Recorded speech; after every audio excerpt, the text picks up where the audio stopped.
ராமச்சந்திரமூர்த்தி இரவு 12 மணிக்கு வெளியே வந்தார். யார் எங்கே என்றார். அண்ணா, அடியேன் லட்சுமணன் காவல் பண்ணுகிறேன். சரின்னு சொன்னார். இளையபெருமாள் எண்ணினார், 14 ஆண்டுகள் நமக்கு நித்திரைக்கு உத்தரவில்லை. ஜேஷ்டாதேவி லட்சுமிக்கு அக்காள், ஏ மூதேவி, 14 ஆண்டுகள் நீ என் பக்கம் வரக்கூடாது, உத்தரவு.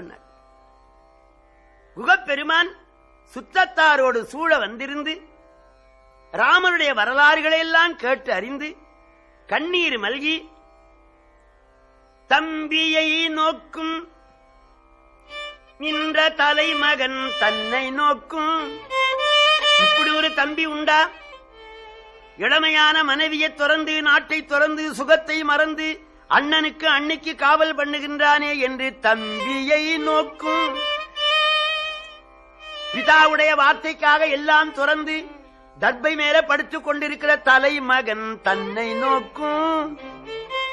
இன்னொரு பொருள், பாட்டன் வீட்டிலே இருந்து தாயாருக்கு உழவு சொல்லிக் கொடுத்து நாட்டை பறித்துக் கொண்டான் பரதன். இவனும் ஒரு மாற்றாந்தாய் பிள்ளைதானே. ஒருவேளை இவனும் ராஜ்யத்துக்காக ஆசைப்பட்டு ராமரை கொன்றாலும் கொல்லுவான் என்று தம்பியை நோக்கும்.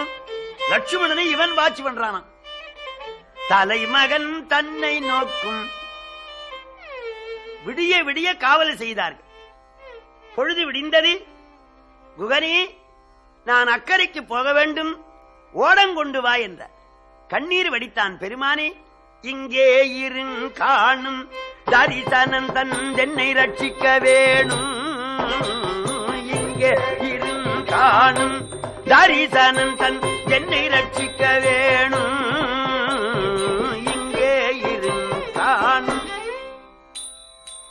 மங்கையனின் தாயும் ராமானியும் அந்த வரிசை தம்பியும் ஐயா ஒரு பத்தன் புகன் இங்கே இருந்தானும். இங்கே என்ன குறை இருக்கின்றது? கங்கா நதி இருக்கின்றது. உண்பதற்கு காய்கனிகள் உண்டு, பருகுவதற்கு தேன் உண்டு. 8 திக்கிலும் செல்லுவேன், கிழங்குகளை கெல்லுவேன், வழி சொல்லுவேன். பூ உண்டு, மர உரி உண்டு, தேனுண்டு, காயுண்டு, கனியுண்டு. சேவகன் செய்ய நான் உண்டு. ஆண்டவனே, இங்கே இருக்க வேண்டும். கட்டி தழுவினார். பல நாளைக்கு ஒரு முறை குளிப்பான் குகன்.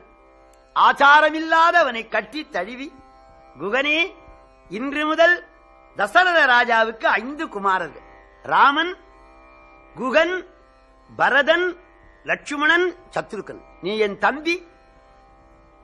நான் உண்மையாக உனக்கு அனுகிரகம் செய்கின்றேன். என் வார்த்தையை தட்டாரே. ஓடம் கொண்டு வா. சந்தனத்தாலே அலங்கரித்த ஓடத்தை கொண்டு வந்தான். மூவர்களும் ஏறினார்கள். அந்த நீலமேக சாமளனை பார்க்கின்றான் குகன்.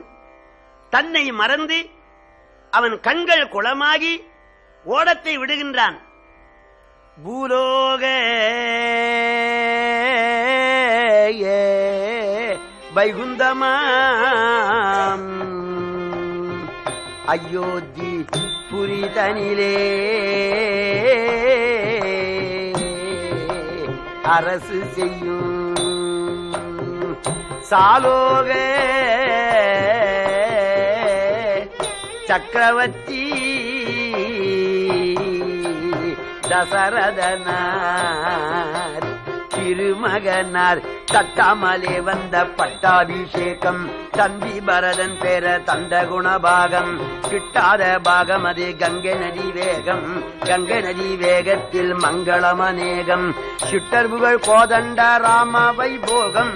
சீதா சமேதம் சீதா வாக்கிய மோகம். கட்டுவரு லட்சுமண சாமி உபபோகம். சொல்லுகுக வேடனுக்கு நல்லது சிநேகம். ஏலேலோ ராமையா ஏலேலோ.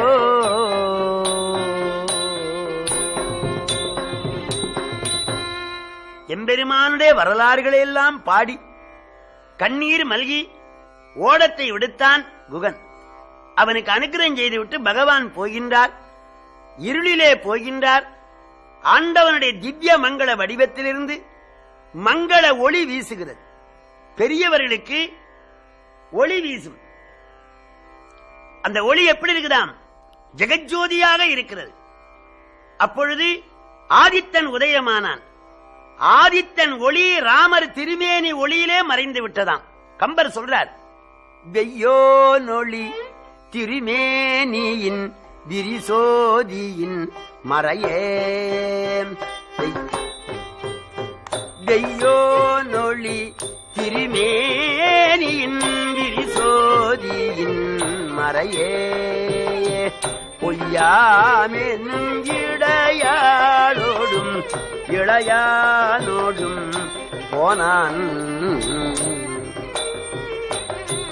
மையோ மரகதமோ மழை முகிலோ மரி கடலோ, ஐயோ இவன் வடிவென்பது அழியா அழகுடைய.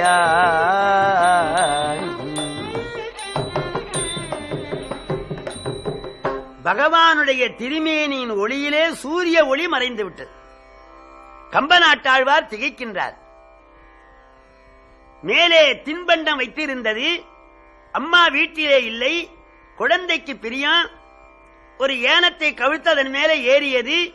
அந்த தின்பண்டம் வைத்திருக்கிற உரி எட்டவில்லை.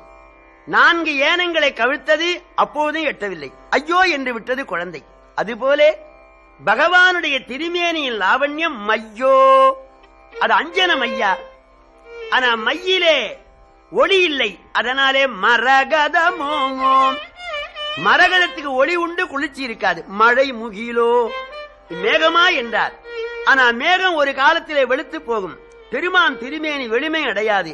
மரி கடலோ, சமுத்திரமா என்றார். சமுத்திரத்தில் உப்பு இருக்குமே. ஆண்டவன் திருமேனி ஞானமாயிற்றே. ஐயோ இவன் வடிவென்பது அழியா அழகு உடையான். மூவருமாக சென்று பாரத்வாசருடைய ஆசிரமத்திலே தங்கினார்கள். அவர் பரிபூர்ணமான ஆசீர்வாதம் செய்தார். ஒரு நாள் அங்கே இருந்து அடுத்த நாள் மந்தாகினி மந்தாகினி என்று ஒரு நதி, நல்ல தவச்சூழல், அங்கே சென்று எம்பெருமான் தங்கினான். காலமல்லாத காலத்திலே அங்கே பழங்கள் பழுக்கின்றன. மூலமில்லாமலே நறுமணங்கள் வீசுகின்றன. சீலம் இன்றி செய்தவன் வேண்டுமோ என்பார் கம்பநாடர். ஆண்டவன் இருக்கின்ற இடத்திலே விலங்குகளெல்லாம் சாதுவாக உலாவுகின்றன. எல்லா காலத்திலும் மலர்கள் மலர்கின்றன. இப்படி எம்பெருமான் தவஞ்செய்து கொண்டு வேதாந்தங்களை மக்களுக்கு உபதேசம் செய்து கொண்டு மகரிஷிகளுக்கெல்லாம் அருள் புரிகின்றவராக அங்கே ஆண்டவன் மந்தாகினியிலே தங்கியிருக்கின்றான். இந்த நிலையிலே வசிஷ்ட முனிவர் தசரத சக்கரவர்த்தி எழுதியதாக ஒரு ஓலை கேக்கை நாட்டுக்கு அனுப்பினார். அன்று தீக்கனா கண்டார் பரதர்.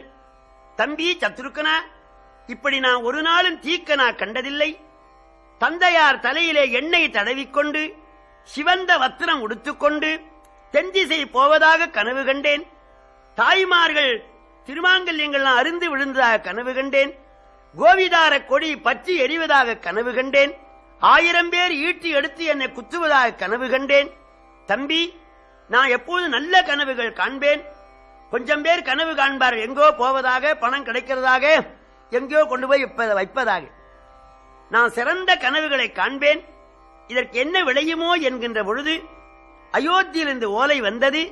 பிதாவுக்கு ஆபத்து என்று அறிந்து தம்பியும் மற்ற பரிவாரங்களும் சூழ பரதாழ்வார் சேனைகளோடு அயோத்தி மாநகரத்தை நோக்கி புறப்பட்டார்.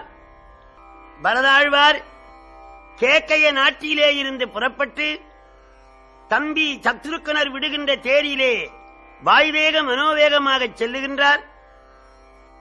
அயோத்தி மாநகரத்தை தொலையிலே இருந்து பார்க்கின்றார். தம்பி சத்ருக்கன அப்பா மறைந்து விட்டார். சக்கரவர்த்தி இருந்தால் கோவிதார கொடி 12 அடி உயரத்திலே பறக்கும். அந்த கொடி இறங்கிவிட்டபடியினாலே தந்தையார் மறைந்து விட்டார் என்றார்.